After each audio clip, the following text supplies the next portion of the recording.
ওকে, শুধু এই অ্যানিমেশনটা দেখেন এবং বলেন যে এই অ্যানিমেশনটা কোন স্টুডিও বানিয়েছে।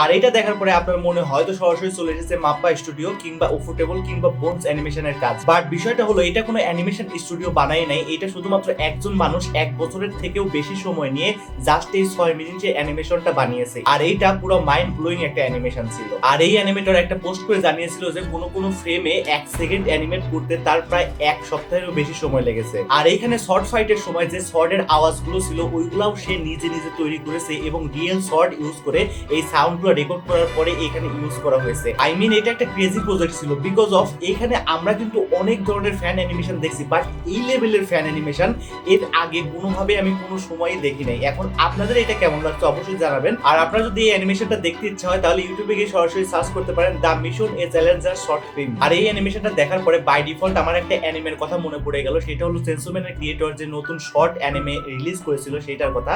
আর সেটা হলো তাৎসুমি ফুগিমোটো 1726। এইটার যে অ্যানিমেশন কোয়ালিটিটা এটা অনেকটাই এটার সাথে মিল খাচ্ছে। আমি জানি না যে দুইটা অ্যানিমেশনের কোয়ালিটি আমার কেমন যেন একই মনে হচ্ছে।